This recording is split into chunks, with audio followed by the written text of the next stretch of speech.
Jubar. Judi bareng. Ada mabar, ada jubar, judi bareng. Dan fenomena-fenomena ini Masya Allah Abang Kakak semuanya sudah merebah ke semua lini, ke semua golongan. Kita tidak bisa lagi menafikan ada orang yang alim kemudian ternyata dia terbebas dari semua dosa, tidak mungkin. Karena memang saat ini ya, tantangan kehidupan itu adalah kita pasti banyak godaannya. Itu masalah online, belum lagi yang masalah yang nyata saat ini. Kalau kita diajarkan Ayahman beberapa waktu yang lalu lah, dan mungkin kita juga pernah dengar, kita beralih dari yang online tadi sekarang yang ke aksi nyatanya. Maksiat yang sekarang merajalela dan itu pelakunya sudah biasa saja.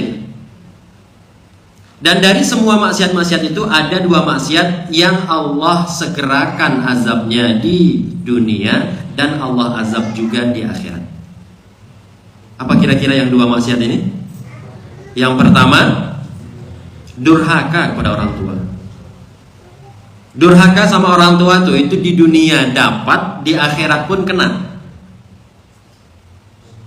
Maka tidak ada tempat untuk kita selaku anak untuk durhaka kepada kedua orang tua kita. Oh, Ustaz, sekarang saya sudah menjadi orang tua. Tetap kita orang tua untuk anak kita. Tetapi kita juga adalah anak dari orang tua kita. Kalau kita menginginkan anak kita berbakti kepada kita selaku orang tuanya, berarti secara otomatis kita juga selaku orang tua harus berbakti kepada orang tua kita, karena kita adalah anak dari orang tua kita. Kalau udah mulai masalah durhaka, tidak berbakti kepada orang tua, melawan, apalagi fenomena saat ini yang baru-baru terakhir kan, ada anak yang mengkasuskan orang tuanya gara-gara harta waris. Belum nggak mati mamanya tuh, udah gugat harta waris. Kalau kata guru kita kemarin Syekh Fanani itu masih merah tanahnya, emang tanahnya merah. Tapi kok di sini bukan tanah merah ya? Masih gambut tanahnya. Belum kering tanahnya, emang belum kering karena habis dikuburkan masih datang hujannya nggak kering-kering. Belum lagi masalah yang lain. Oh, dikipas kata Bang Dodi, dikipas. Kipas dapat duit. Apa itu kipas dapat duit? Kang sate. Maka dosa durhaka kedua orang tua ini luar biasa. Kenapa ini menjadi suatu yang luar biasa? Karena memang Allah yang perintahkan kita untuk berbakti kepada orang tua. Dan perintah berbakti kepada orang tua itu didatangkan setelah perintah beribadah kepada Allah. Beribadah kepada Allah, kemudian langsung wabil walidaini ihsan. Nah, kita harus berbuat baik kepada kedua orang tua. Berarti memang ini bukan hal yang remeh-temeh. Dosa yang kedua yang disegerakan azabnya di dunia dan di akhirat adalah zina. Nauzubillah, semoga kita, keturunan kita sampai hari kiamat semoga Allah jauhkan dari zina, hal-hal yang mendekati kepada zina. Nauzubillah. Semoga kita semuanya terhindar dari hal itu. Penyakit ini kan ya bukan meresahkan lagi gitu. Sampai saking banyaknya, manusia pun sudah tidak resah lagi sebagian. Oh, itu sudah biasa. Ada pelakor, apalagi sebetulnya ada pebinor ya. Ada pebinor. Kalau kata Ayahman ada ubur-ubur karena tidak ada otak. Nah, otaknya sudah masuk rumah makan Padang, ada otak. Oh, nyaman Bang ya? Oh, Bang ada otak? Ada. Oh, nyaman tuh. Kayaknya habis ini boleh lah kita coba. Oh, Zakaria gitu ya. Masya Allah. Ada merek itu ini Nabi ya Bang ya?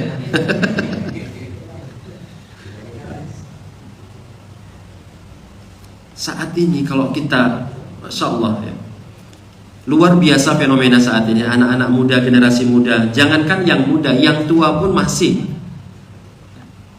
Ada seorang istri kemudian merebut suami orang lain. Ada seorang suami ternyata bermain dua hati. Apalagi kemarin baru digemparkan ipar adalah maut ya kemarin. Hati-hati juga. Banyak sekali kesempatan di mana-mana, ya. Kalau kita tidak mengerem kesempatan ini, bisa jadi kita pun bisa tergoda gitu. Pintunya ini dari mana? Pasti pintunya dari yang mendekati zina. Kita saat ini dipahamkan tentang zina. Ya, mohon maaf ya. Mungkin yang di mindset kita tertanam zina itu adalah ya pertemuan antara dua alat kelamin. Padahal sebelum itu terjadi pasti ada hal-hal yang mendekati ke hal itu. Dari WhatsApp turun ke hati. Kalau dulu mungkin dari Facebook turun ke hati. Kalau sekarang dari WA turun ke hati. Nanti dari DM turun ke hati.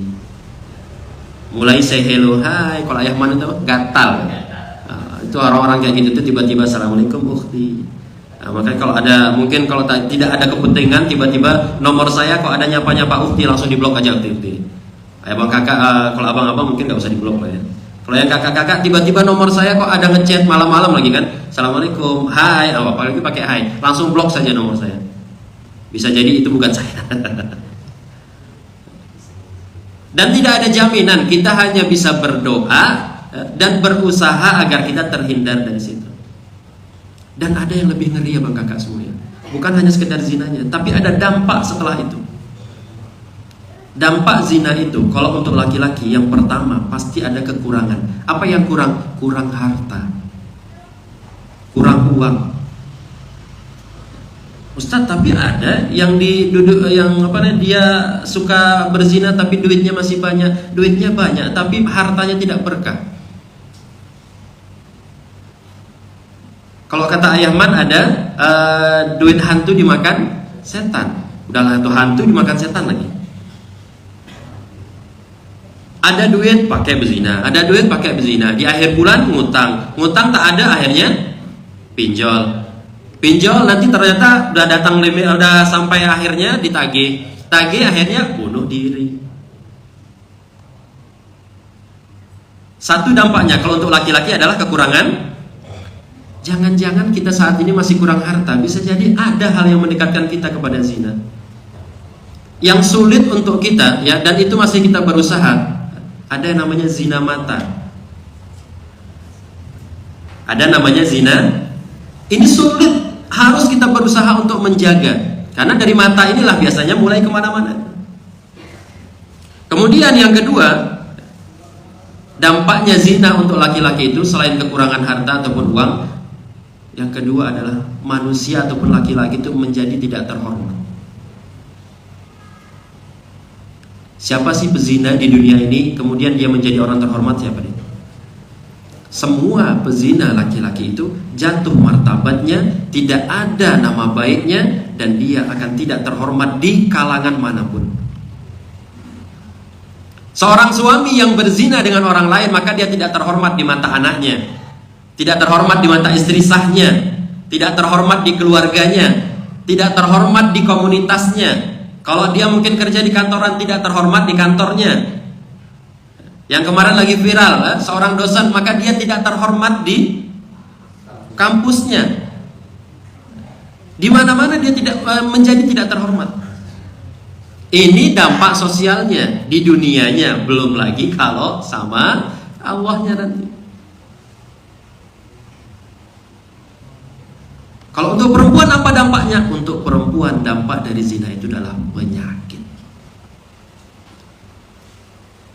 Penyakit itu bisa berbentuk fisik, bisa berbentuk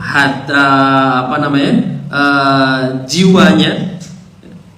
Kalau fisik mungkin bisa terkena penyakit-penyakit yang menular dan lain sebagainya. Yang paling bahaya adalah penyakit jiwa. Jiwa tersakiti, di mana obatnya? Kalau jiwa tersakiti di mana obatnya? Ya, cuma sakit jiwa lah berarti. Kau renggut kehormatanku. Siapa yang merenggut? Awalnya kan sama-sama mau. Kau hancurkan masa depanku. Siapa yang hancurkan? Kau gak mau katanya kan. Makanya ini harus kita cegah bersama, mau laki-laki mau perempuan. Bahaya penyakit untuk perempuan itu adalah dampak dari zina itu adalah penyakit. Mungkin kalau penyakitnya masih fisik bisa diobati. Bagaimana mengobati kalau yang terkena adalah penyakit jiwanya, mentalnya yang terkena. Lama-lama menyalahkan kehidupan. Hidup aku kok gini-gini terus. Nanti akhir-akhirnya menyalahkan Allah. Allah tak adil membuat aku jadi begini, jadi begini.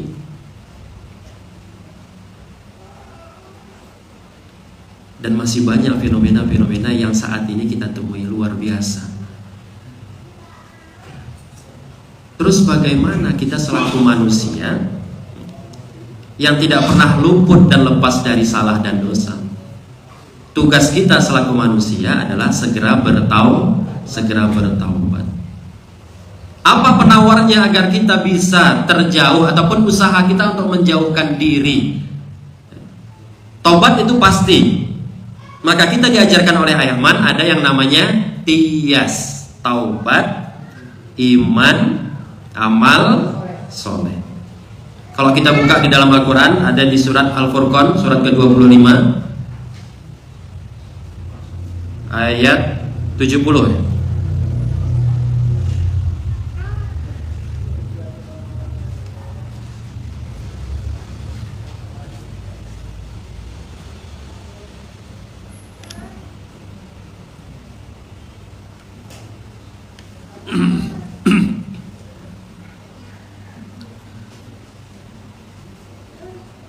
Ini adalah salah satu strong way kenapa ada di Munzalan ini sebutannya dengan Paskas, pasukan amal soleh. Karena kita manusia tidak pernah terlepas yang namanya dari dosa. Terus bagaimana? Tugas kita berarti bertaubat dan memperbaiki diri. Dengan cara bertaubat ini beriman dan kemudian melaksanakan amal soleh. Di sini Allah di dalam firman Allah ini, illa man taba wa amana wa amila amalan sholihan. Langkah kita selaku manusia yang banyak dosanya adalah bertaubat. Setelah kita ikrarkan di dalam diri kita bertaubat, kemudian kita imani, kita sungguh-sungguh. Dan tidak cukup hanya di mulut saja, kita harus membuktikan taubat kita kepada Allah dengan amal soleh. Kita berkumpul di masjid ini sebagai wasilah kita untuk bertaubat dan mendekatkan diri kepada Allah. Bukan berarti hanya di masjid sini, masjid manapun boleh, asalkan kita berjamaah untuk memperbaiki diri kita, bertaubat di hadapan Allah. Nah, apa balasan orang yang pernah berbuat dosa kemudian bertobat dengan sungguh-sungguh? Kata Allah, faulaika yubaddilullahu sayyiatihim hasanah. Kata-kata badala di situ Allah ganti. Kalau ganti itu pasti total. Yang seumpama ya, kalau Ayahman itu seumpama sekarang saya pakai seumpama gadget HP saya pakainya merek Wortel gitu kan. Wortel yang kegigit gitu. Wortel yang kegigit. Ternyata ya tipenya mungkin rendah. Ataupun wortel yang kegigit ini kemudian Allah ganti dengan apel yang kegigit. Ataupun saya pakai apa namanya? Yang bisa dimakan itu apa? Somai ya? Soma. Kemudian Allah ganti dengan yang baik. Kata-kata ganti itu kalau kita pahami berarti mempertahankan yang lama atau datang sesuatu yang baru. Diganti itu berarti dengan sesuatu yang baru.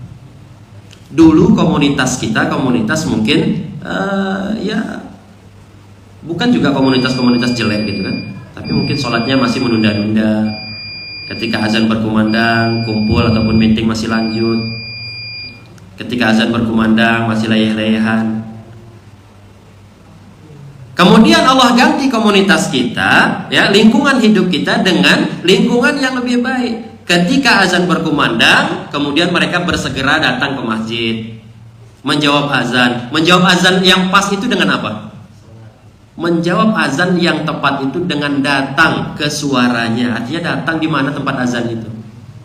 Kalau kita hanya di dalam ruangan, Allahu Akbar, Allahu Akbar, Allahu Akbar. Selesai, la ilaha illallah, la ilaha illallah. Oke, kita lanjutkan. Ya secara kata mungkin iya kita menjawab azannya iya. Tapi konteks yang besar, yang benarnya, yang tepatnya adalah menjawab azan itu ya kita mendatanginya. Hayya 'alas shalah. Kalau cuma dijawab di mulut, ya udah. Tapi setelah itu sholatnya kapan nggak tahu. Bisa jadi sholat isya-nya menjelang subuh gitu kan.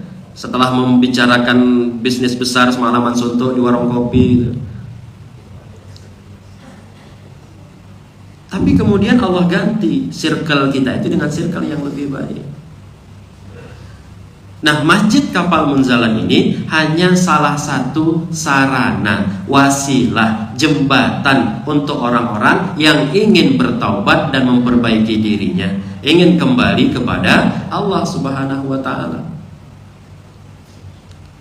Terus bagaimana masjid lain? Masjid lain pun boleh. Yang penting ketika kita balik dan mendekatkan diri kepada Allah itu harus ada jamaahnya. Jangan sendiri.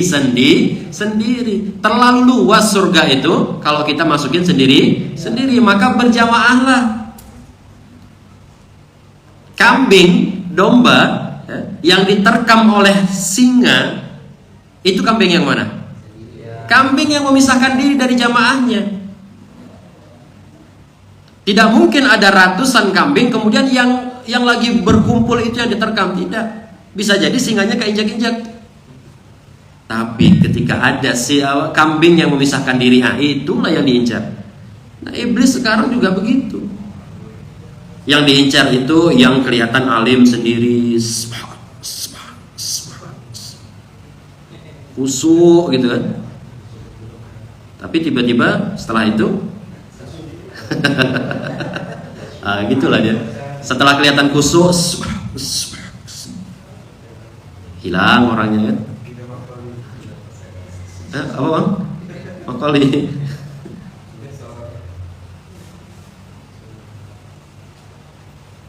Karena memang dengan berjamaah.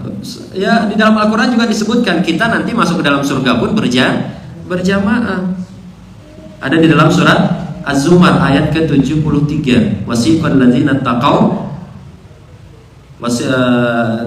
Surat Az-Zumar itu surat ke-39 ya. Ayat ke-73.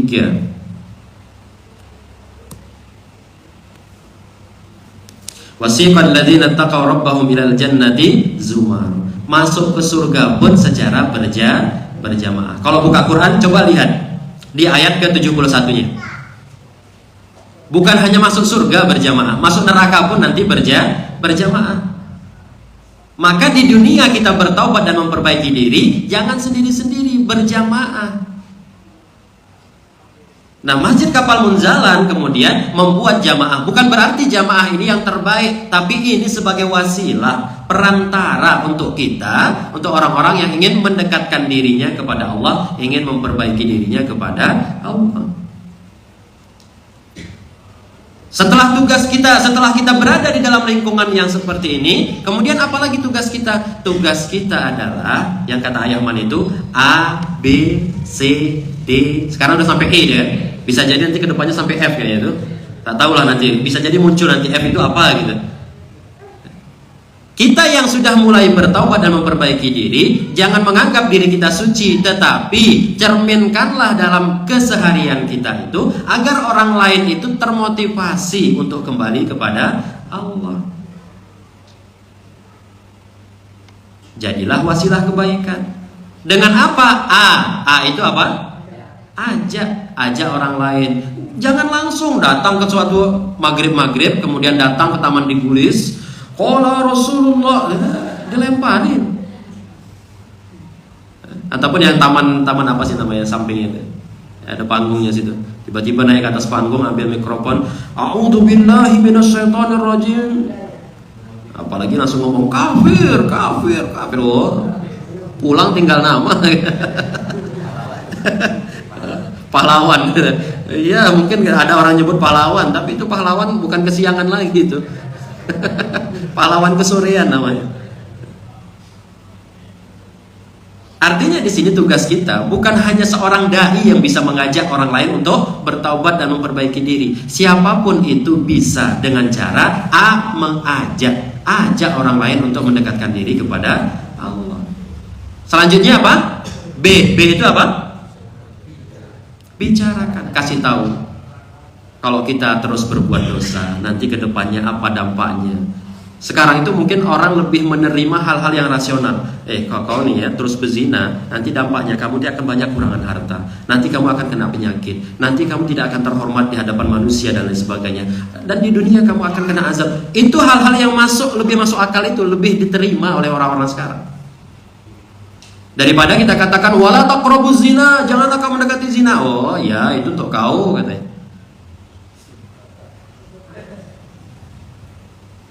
Karena tugas dai itu mengajak orang lain untuk mengerjakan kebaikan, itu bukan hanya tugasnya para ustadz. Siapapun boleh mengajak, boleh. Setelah kita ajak, setelah kita kasih tahu, urusan dia ikut atau tidak itu urusan orang lain, urusan dia, bukan urusan kita. Dan abang kakak, tugas untuk mengajak orang lain kembali kepada Allah ataupun menjadi dai di sini bukan artinya dai yang harus berceramah. Itu merupakan perbuatan yang sangat mulia. Dan itu harus ada. Pertama adalah sebagai penggugur kalau Ayahman mengajarkan kita fardu kifayahnya. Kalau kita lihat, kita kembali kepada kita buka surat ketiga, surat Ali Imran ayat 104.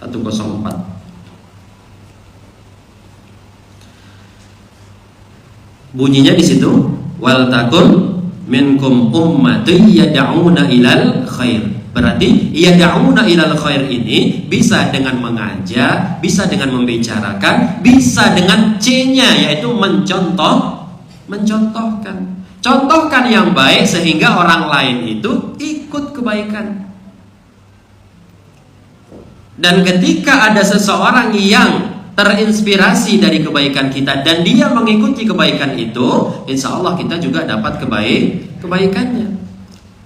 Jika ada seseorang kita kasih tahu dan dia melaksanakannya, kebaikan ya, dalam konteks kebaikan, ada orang kemudian kita kasih tahu, ayo kita ikut inspiring, infak setiap hari kalau bisa sering-sering. Kemudian dia berinfak, ayo keluarkan zakat. Yang tadinya dia tidak tahu zakat dan tidak mengerti zakat, ketika dia mengerjakan zakat ya, maka orang yang memberitahu pun insya Allah dapat pahalanya. Karena hadisnya seperti itu, mandalla ala khairin falahu mislu ajri fa'ilihi. Yang menunjukkan suatu kebaikan, kemudian kebaikan itu dikerjakan, maka yang menunjukkan juga akan dapat pahala yang sama. Nah di sini wal takum minkum ummati yad'una ilal khair. Artinya menyeru di sini bukan harus menggunakan mimbar, menggunakan mikrofon, tidak. Bisa kita ajak, bisa kita bicarakan, bisa kita contohkan. Contohkan untuk apa? Ilal khair, kepada hal yang baik. Kalau yang tak baik itu tidak usah dicontohkan. Cukup yang baik-baik saja kita contohkan. Atau mungkin kita ini untuk menggugurkan kewajiban kita sebagai fardu kifayahnya. Ujung ayat itu apa? Ulaika humul muflihun. Berarti orang-orang yang membicarakan, mencontohkan, mengajak, mereka nanti termasuk golongan orang-orang yang beruntung. Bukan hanya yang ngajak yang beruntung, tapi yang diajak yang mau ikut juga menjadi orang yang beruntung. Kalau kita lompat lagi ke ayat tentang mimman ahsanu qaulan itu Fussilat ya. Fussilat itu surat ke berapa? 41 ya? 41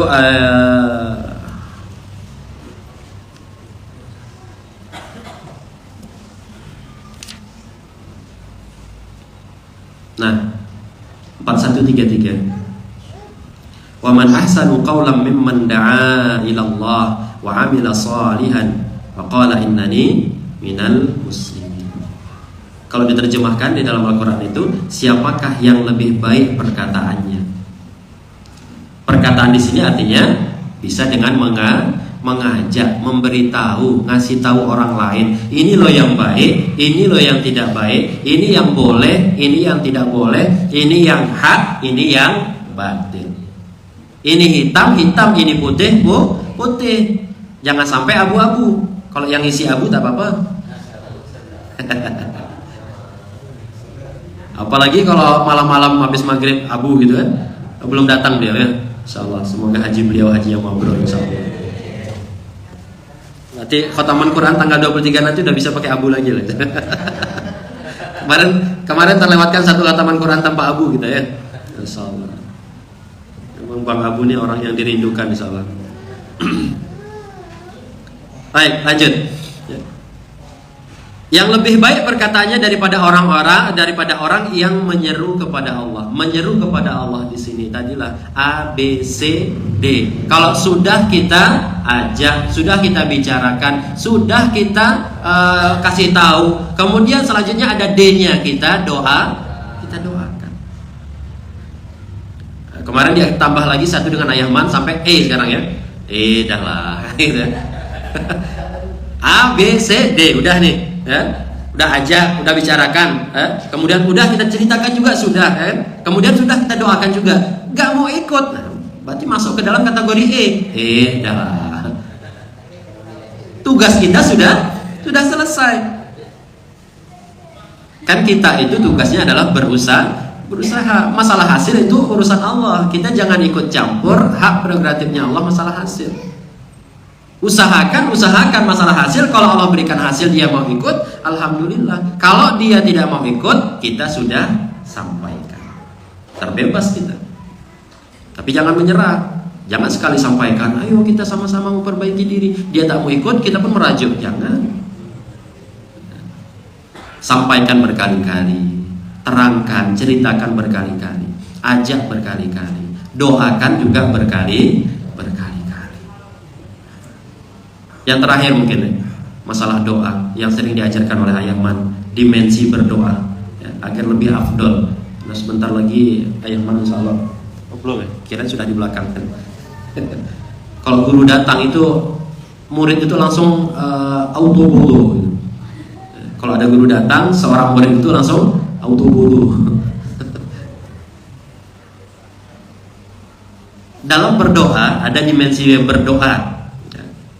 Sebenarnya kami dulu juga diajarkan oleh guru kita, ada Syekh Fanani juga. Diajarkan dalam dimensi berdoa itu pertama apa? Pertama adalah berdoa. Yang kedua mendoakan. Berdoa kita berdoa. Kemudian mendoakan kita mendoakan orang lain. Dan disempurnakan selanjutnya yang ketiga adalah minta doa. Karena kita tidak tahu dari mulut siapa doa-doa ini dikabulkan dan diijabah oleh Allah. Bisa jadi orang yang kita anggap hina oleh kita, ternyata doanya dia yang dikabulkan oleh Allah. Maka jangan malu-malu untuk meminta doa kepada siapa saja. Kita selaku manusia memandangnya hanya sekedar fisik saja. Oh ini kelihatan alim minta doa, Ustaz, Kiai minta doanya. Tapi ketika kita lihat lusuh penampilannya, tidak rapi, kadang-kadang kita dekat pun tidak mau. Bisa jadi itu adalah orang yang dikirimkan Allah, ya. Wasilah dia doanya dikabulkan oleh Allah.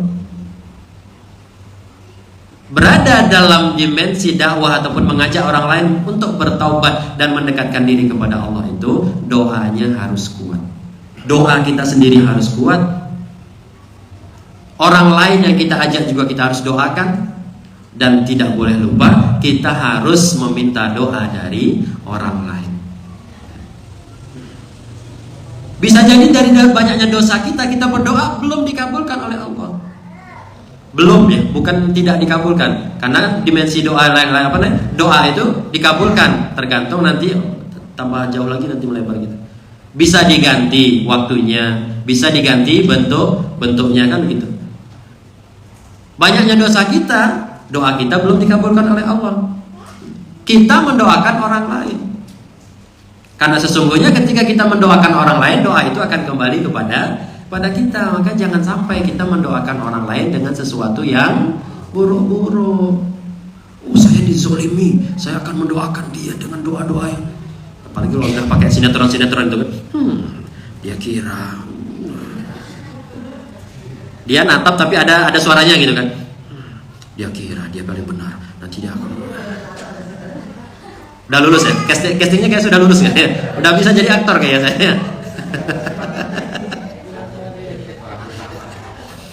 Dia kira dia yang paling jago dalam bermain tenis meja, ternyata masih kalah juga dengan saya. Contohnya, itu contoh. Ngeremeng gitu.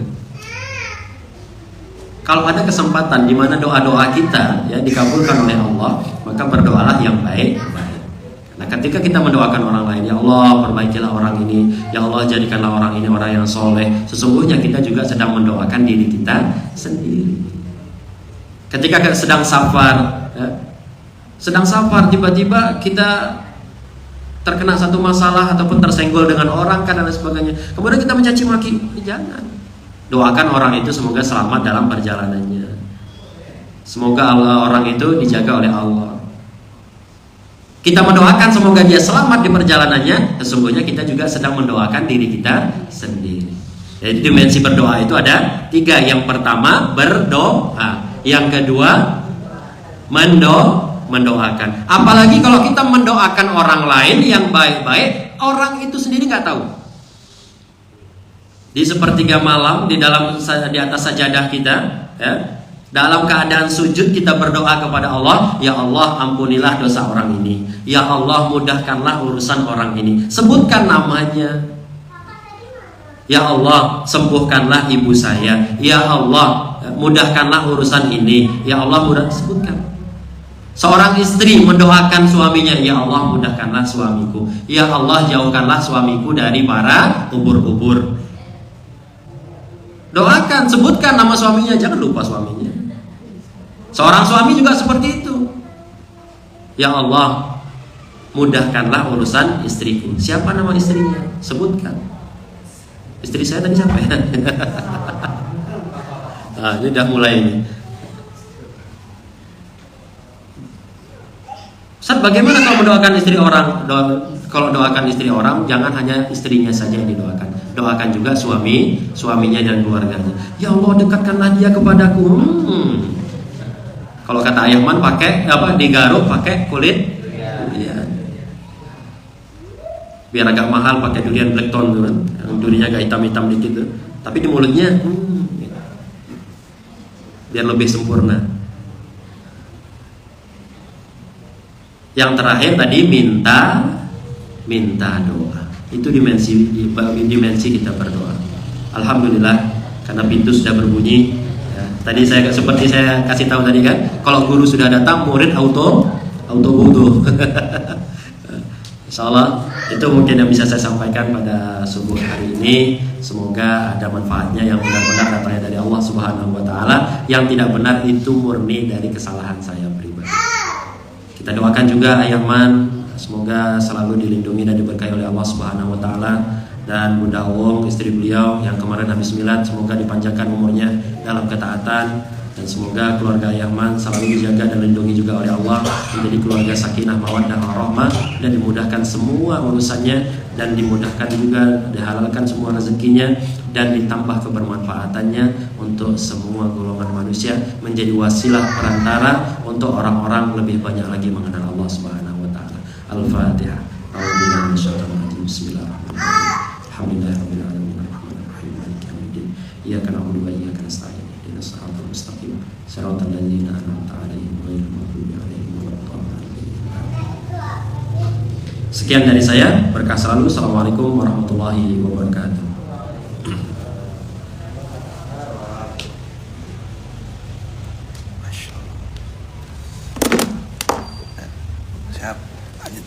Jazakumullah khair. Masya Allah, tabarakallah, alhamdulillah. Apa?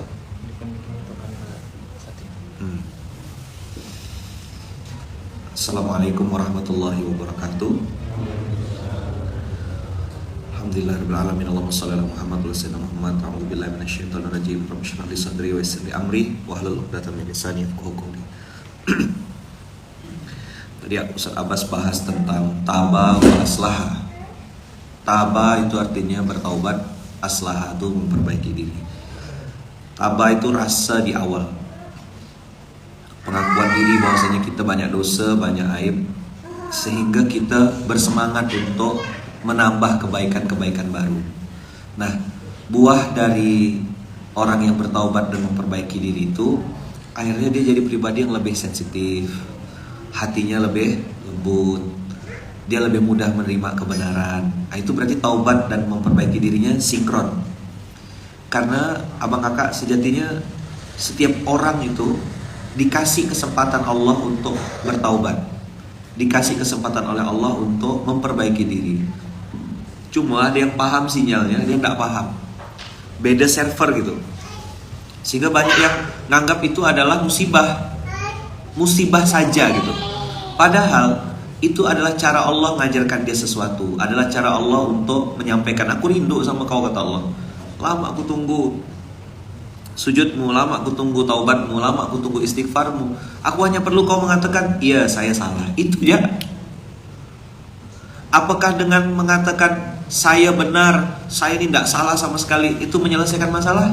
Saya ngalamin episode itu Bang Kakak. Semakin saya ngeyel, semakin saya melawan, justru makin tidak selesai masalah saya.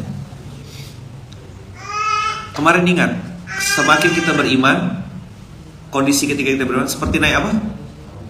Naik pesawat terbang, naik pesawat. Harus pakai apa? Sabuk pengaman. Ada ketentuan-ketentuan yang mungkin tidak berlaku untuk kendaraan-kendaraan lain. Ya kan? Mohon maaf Pak, handphonenya tolong dimatikan Pak. Pak, jendela tolong dibuka Pak. Sandarnya tegakkan. Banyak sekali aturannya, betul tak? Tas disuruh simpan bawah. Apalagi? Macam-macam. Nah, abang kakak usikum wa nafsi bitaqallah. Taubat dan memperbaiki diri inilah yang saya pajang di situ untuk mengingatkan lagi, ngapa ya aku kesini ya? Apakah semakin bertaubat semakin hari, apakah semakin kita nih memperbaiki diri, nampak nanti dampaknya kepada orang sekitar. Jadi kalau ditanya siapa klien pertama, nasabah pertama yang tahu Luqmanul Hakim, Ibu Daud. Nasabahnya apa siapa? Anggi. Apa sering ngomong, wow kata Anggi, ya ke, asal gitu kan? Misal dia. Ya kan? Adam nanti ngisi kan, jadi abang kakak, kalau sama keluarga itu kita harus begini abang kakak. Kata Lia, iya ke keprok atuh kata Lia. Aku ndak gitu. Adia, pusat dakwah, wah kita. Kata Pipit, masa si katanya. Ndak gitu katanya. Maka ibu-ibu juga adalah public relationnya keluarga. Saya pernah cerita kemarin kan, banyak ibu-ibu yang keceplosan gitu, ngomong sama anak tentang aib suami. Itulah bapak kamu tuh gak peduli sama ibu, bapak kamu tuh begini. Akhirnya dia gak mau nikah, bahkan jadi SB. Itu mulutnya mama. Hati-hati. Jadi gini loh Bang Kakak, ini masuk sedikit ke zona mama ya. Kekurangan suamimu itu urusan rumah tanggamu. Kau sama dia, selesaikan sama dia. Jangan numpahkannya ke anak. Ini urusan keluarga, beda cerita. Maka saya salut tuh sama pasangan-pasangan. Kan ada beberapa yang saya pernah ketemuin gitu kan, dia sudah berpisah, tapi untuk kemaslahatan anak, mereka mau merobohkan ego masing-masing untuk bertemu, menjaga. Tapi sudah tidak lagi sentuhan apa, karena sudah tahu syariatnya kan. Si istri juga udah punya suami baru, si suami udah punya istri baru. Tapi anak ini perlu hadir, ini ada waktu, momen-momen tertentu, hadir, ketemu, ngobrol, jaga silaturahim. Masya Allah. Itu menurut saya suatu kelapangan hati yang luar biasa. Dalam perjalanan waktu, si suami akhirnya menyadari, oh ternyata istri aku ini luar biasa. Udah tak ada baru terasa. Biasanya kan gitu kan, kalau sudah tiada baru terasa. Siapakah customer kita, siapakah pelanggan kita yang pertama kali harus kita bereskan? Yang harus dapat perlakuan baik, istri. Kenapa? Karena kalau dia nih beres abang kakak, emak-emak nih beres satu rumah tuh. Tapi kalau berantakan dia, habis. Tapi saya nengok muka-muka yang di belakang ini segar-segar nih wajahnya nih ya. Sudah tanggal 3, sudah glowing gitu ya. Bisa lah pergi makan mie ya, makan bakso gitu. Suaminya masih bilang, "Oke, mana bunda? Mana istri aku?" Begitu dah mulai masuk tanggal 6, 7 dah.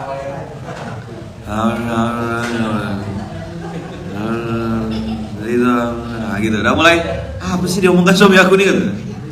Udah mulai banyak temen dong depan rumah gitu, duduk nengok langit gitu ya. Berharap ada satu.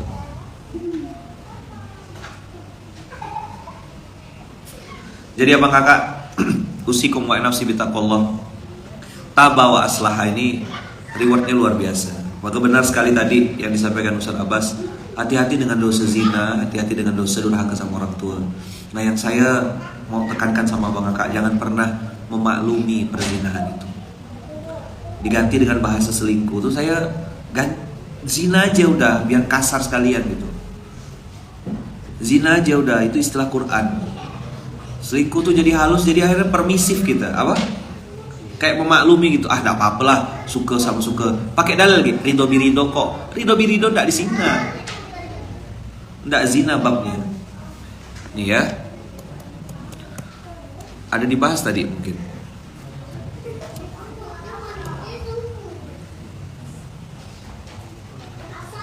Ada 3 dosa tadi. Waladin Al-Furqan 2568. Waladina la yad'u ma'allahi ilahan akhar. Berarti syirik. Gampang ingatnya. Apa yang pertama? Syirik. Wala yaqtuluna an-nafsal lati haramallahu illa bil haqq. Membunuh. SB. Syirik, bunuh. Wala yaznun. Z. Zina. Tidak boleh berzina. Wala yaznun. Jangan berzina. Waladina la yad'una ma'allahi ilahan akhar. Syirik. Wala yaqtuluna an-nafsal lati haramallahu illa bil haqq. Membunuh. Yang ketiga, wala yaznun. Wa may yaf'al dzalika yalqa athama. Siapa yang melakukan itu dapat balasannya, kata Allah. Nah, ini yang saya tadaburi ya Bang Kakak. Kenapa kok banyak keluarga-keluarga muda berbisnis di 5 tahun pertama itu susah sekali naiknya. Rata-rata sangkutnya di dosa zina. Bukan dia kurang kerja keras, enggak Bang Kakak. Nih, yudha'af lahul 'adzabu yaumal qiyamah wa yakhlud fihi muhana. Yakhlud fihi muhana ini loh yang bikin banyak ini. Jadi kalau perempuan itu kalau zina kenanya ke penyakit nanti. Mohon maaf ya, kanker payudara, kanker mulut rahim, rusak organ dalam. Tapi kalau laki-laki dampaknya biasa pada kehormatan sama duit, karir bisnis. Udah kerja keras, udah totalitas, udah kita nengok dia tuh, ih, abang ini semangat sekali kerjanya. Tapi enggak kaya-kaya gitu. Apa masalahnya? Zina. Maka jangan pernah memudah-mudahkan urusan zina. Kan tadi azabnya dibantai dunia dan akhirat. Kenapa dalam Islam anak hasil zina tidak boleh dapat waris? Kenapa anak zina tidak boleh dinikahkan langsung oleh ayah? Itu hukum sosial, itu yang Allah tunjukkan depan mata. Jaga baik-baik. Maka kita suruh puasa, kita disuruh panjang sekali poin terapinya zina ini. Belum lagi yang saya ingat enggak, yang saya kasih apa? Yang saya kasih analogi ini suami istri A dan B menikah, ingat? Yang ini lompatan tuh. A, B menikah, menghasilkan anak C. C ini perempuan. Tapi nikahnya Januari, C lahir bulan April. Ini anak percepatan kreatif ya. Anggap lahirnya tahun 2000. April 2000 lahir. 25 tahun kemudian April 2025 C ini akan menikah. Ya. Lalu si A, bapaknya nih, dengan PD-nya gitu menjadi orang yang menikahkan. Lalu dengan lafaz, saya nikahkan engkau dengan anak kandung saya. Gimana Ustaz Hanan nih? Boleh atau tidak?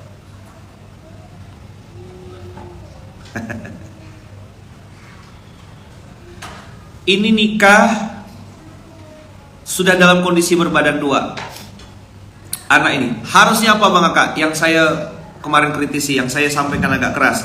Si A harusnya jujur, betul enggak?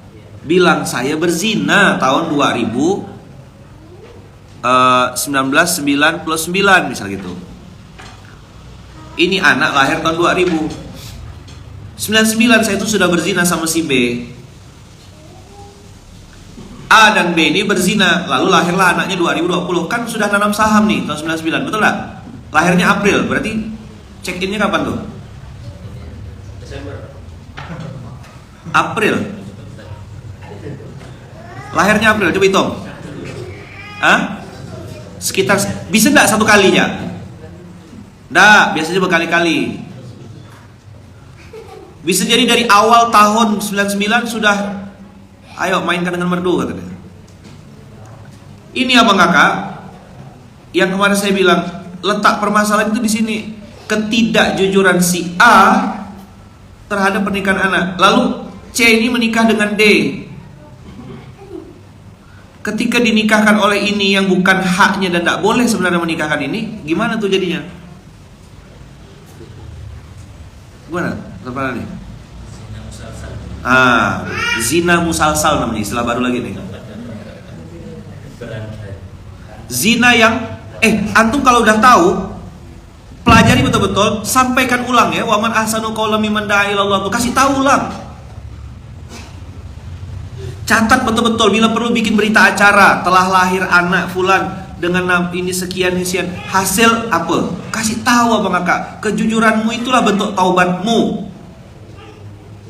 Saya sedang tidak ngajari abang kakak tolong ingat part ini, lalu sampaikan ulang ke orang lain. Banyak sekali di masyarakat kita hari ini. Maka kemarin ada orang bilang sama saya, kalau menikah jangan cuma lihat calon menantu, lihat juga siapa mertuanya. Wah, itu notes betul. Lihat calon mertuanya. Maka nih antar wakil pengasuh mungkin nanti nikahkan anak-anaknya, bagus-bagus aja. Low budget kan, jadi akan nikah di Plaza nanti. Pagi akad nikah, siang resepsi udah. Nggak perlu waliman, ramai ada yang datang kan. Paling nambah-nambah beli gas ya lah. Kejujuranmu adalah bentuk taubatmu. Lalu C, naudzubillah min dzalik ya. C dan D ini menikah. Dianggapnya ini masih ya, kira-kira yang menikahkan ini si A. Karena dia tak jujur tadi tuh, malu. Dia tidak mau juga ngaku. Akhirnya C dan D nikah. Lahirlah anaknya namanya E. Lahir anak yang namanya F. Lahir anak yang namanya G. Pertanyaannya, E, F, G ini apa statusnya?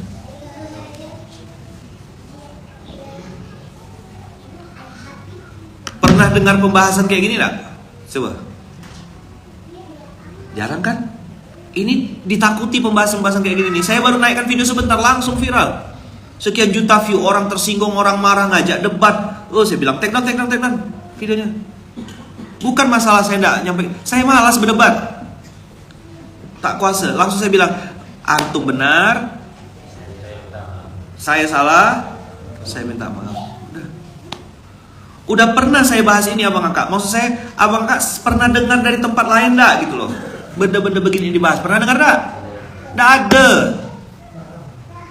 Ini sensitif banget bagi orang awam, tersinggung. Maka saya bilang, kalau mau nikahkan anak, tanya dan lihat dulu siapa calon besan kita nih, siapa calon mertua anak kita ini. Sangat berdampak abang kakak. Percaya enggak kalau pohon yang baik melahirkan buah yang baik? Percaya? Nah abang kakak bisa bayangkan, mohon maaf nyun sewu, kalau orang tuanya ini pezina, kira-kira anaknya jadi kayak apa? Kalau tidak ada pintu taubat dari Allah, dah lama kita dimasuk paret. Maka saya bilang, ingat-ingat masa lalu jadikan sebagai energi untuk bertaubat dan memperbaiki diri. Paham kira-kira? Dari mana cara narik energinya supaya kita tuh bersemangat untuk bertaubat? Dosa masa lalu. Abang kakak yang baik, bisa kebayang kalau suaminya soleh, terjaga auratnya, mohon maaf ya, kemaluannya dan seterusnya. Istri juga sama. Kira-kira kalau ini lahir anak, mungkin enggak lahir anak yang baik? Besar kemungkinan. Sang ayah menjaga rezekinya, rezeki yang halal. nggak mau cari barang-barang subhat, dikasih duit yang halal, istri pun diedukasi, diajarkan untuk cari duit mengkonsumsi makanan yang halal sifat dan zat. Kira-kira produksi anaknya jadi bagus nggak? Karena pabriknya kan perempuan, mama. Betul kan? Sambil hamil nanti sambil dengar murotal, sambil hamil nanti sambil berzikir, sambil hamil dia bersolawat, ayahnya terus ngasih makanan halal. Ini udah sertifikat halal, ini halal kok mah, aku bawa uang, nggak mau bawa uang yang subhat. Jadi anaknya dia apa nanti? Itu investasi mahal abang kakak. Nanti meninggal kita nih, anak inilah yang doakan kita, anak ini yang jadi amal jariah buat kita, anak ini yang nanti terus membacakan doa untuk kita pada saat jenazah itu sudah masuk dalam kubur. Inilah yang saya bilang investasi jangka panjang. Inilah investasi sesungguhnya, memastikan anak cucu keturunan soleh soleha dengan membawa duit yang halal. Perbaiki pasanganmu, kakak-kakak jangan mau dipancing-pancing. Perempuan-perempuan yang mau dipacarin itu perempuan yang paling murah di dunia ini. Hanya modal coklat cuma 13.000, la ilaha illallah, semurah itu harga dirimu. Hanya pakai pantun buah lakum di dalam peti, assalamualaikum ukhti, langsung meleleh. La ilaha illallah, kau ini perempuan ke es batu. Cepat sekali melelehnya. Ya kan? Nengok laki-laki di sosial media langsung astagfirullah, astagfirullah. Ada sakit jiwa apa lupa saya tuh. Aku mau kok, mohon maaf ya ini saya ngomong agak ini ya. Aku mau kok dihamili sama dia, aku mau kok dituduh. Hah? Serece itu perempuan-perempuan hari ini. Sama artis, sama apa ada kan? Jangan pura-pura tak tahu kita. Saya tahu kok fenomena-fenomena itu tuh.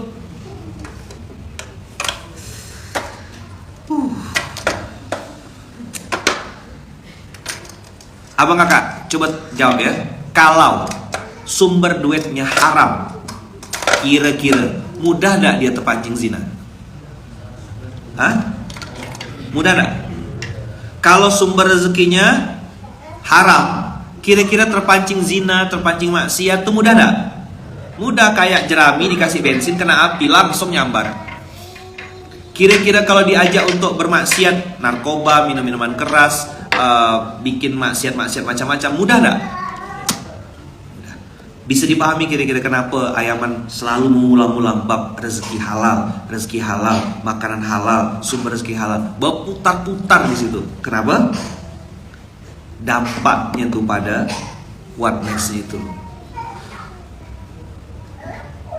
Istri bengal, suami kasar, anak-anak susah diatur, ngelawan durhaka.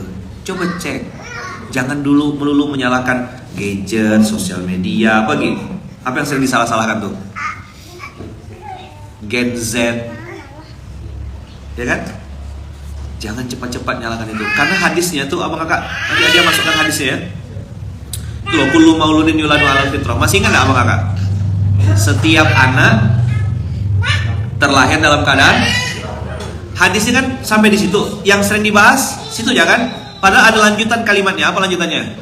Fa abawaihi. Abawaihi itu menunjukkan satu kedua.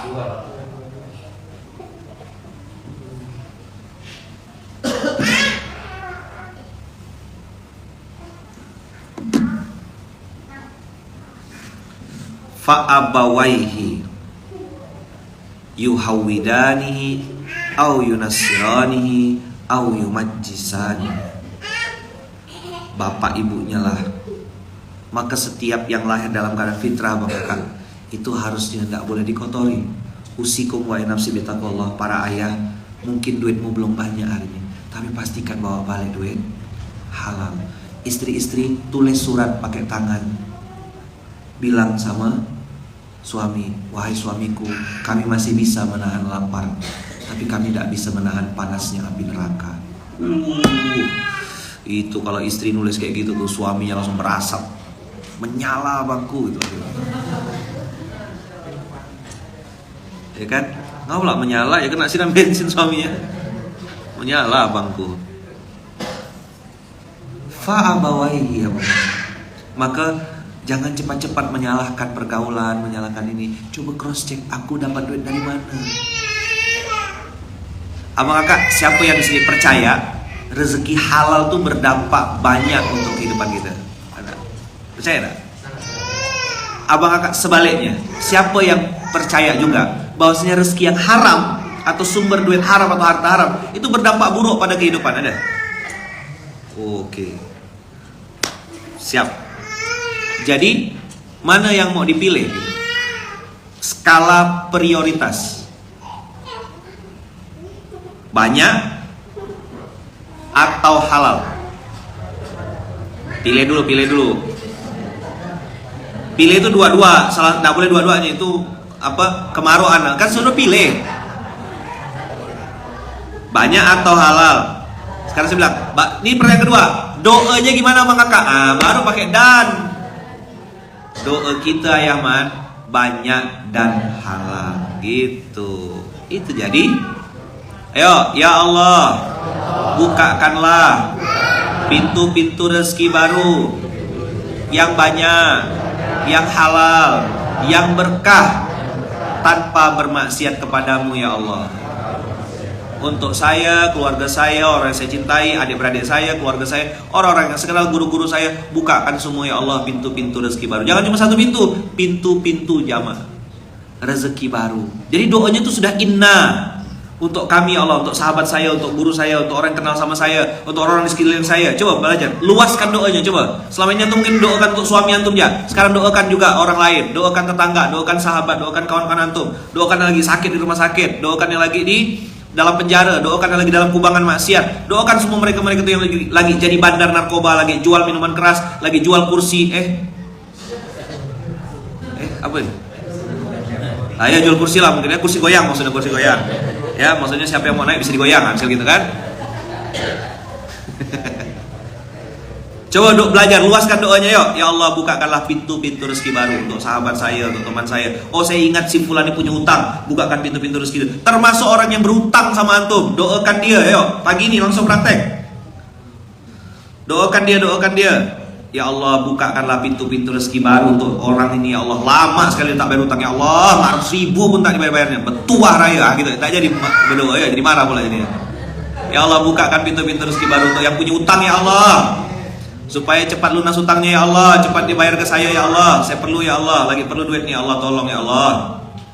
Bukakan pintu-pintu rezeki baru. Yuk, luaskan doanya, yuk. Praktek abang kakak langsung. Ya Allah, bukakan pintu-pintu rezeki baru yang banyak, yang halal, yang berkah, tanpa bermaksiat kepadamu ya Allah, untuk orang-orang yang ada di sekitar saya, orang-orang yang punya hak atas diri saya, orang-orang yang pernah berbuat baik kepada saya, orang-orang yang dengan tulus mendoakan saya tanpa saya tahu siapa dia, orang-orang yang pernah berbuat baik, orang-orang yang pernah mengajarkan saya ilmu, bahkan orang-orang yang pernah menyakiti saya, menzolimi saya doakan semua kebaikan untuk mereka ya Allah. Bukakan pintu-pintu rezeki baru yang banyak, yang halal, yang berkah, tanpa bermaksud padamu. Termasuk sahabat-sahabat kami yang sedang sakit, orang-orang yang kami kenal yang sedang masuk dalam penjara, orang-orang yang sedang dalam kubangan maksiat. Ya Allah, bukakan pintu-pintu rezeki baru ya Allah, supaya mereka tidak lagi bermaksiat dan tidak perlu lagi mereka bermaksiat kepadamu ya Allah. Agar kau bukakan pintu-pintu rezeki baru yang halal, yang banyak, yang berkah, tanpa bermaksiat padamu ya Allah. Al-Fatihah.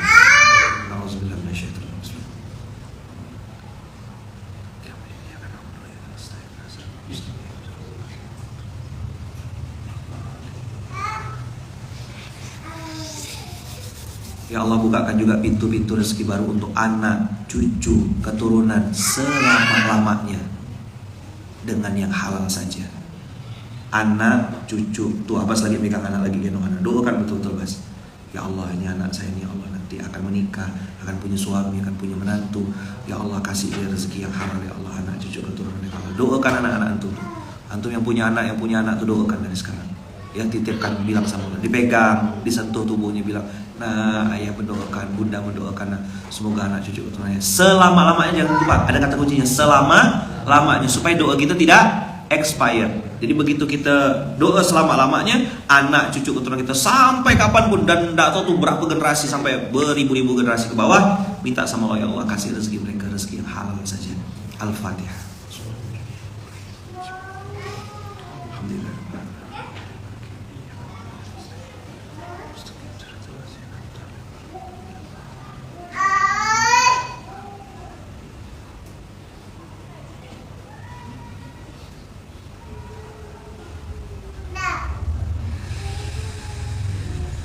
Amin Allahumma amin, amin Allahumma amin, amin Allahumma amin. Insya Allah dikabulkan Allah ya. Sering-seringnya abang kakak ya doa ini dan ajarkan orang lain. Oke?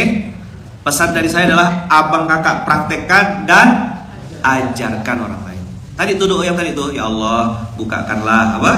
Pintu-pintu rezeki baru yang banyak, yang halal, yang berkah, tanpa untuk orang sekitar dulu. Baca doakan untuk orang sekitar. Habis itu ada doa khusus, ya Allah bukakan juga pintu-pintu rezeki baru yang banyak, yang halal, yang berkah untuk anak, cucu, keturunan saya selama-lamanya.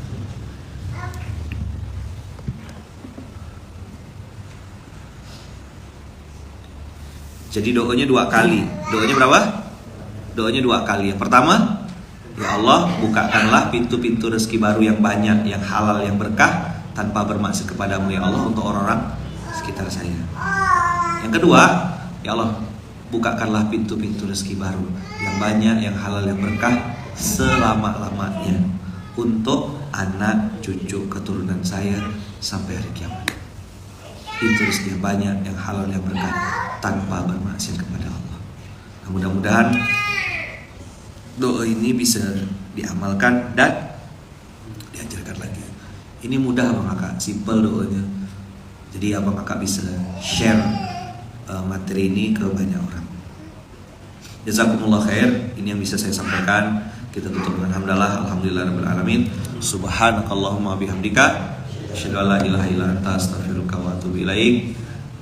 Mohon doa juga untuk istri saya Bunda Uum, doakan saya, doakan istri saya, doakan anak-anak saya 4F, doakan kami sekeluarga semoga di dalam lindungan dan kasih sayang Allah.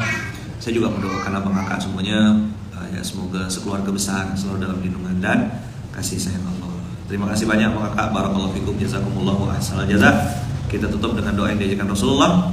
Bismillahi tawakkalna 'alallahi la haula wala quwata illa billahil aliyyil azim. Barakallahu fikum, berkah selalu. Assalamualaikum warahmatullahi wabarakatuh.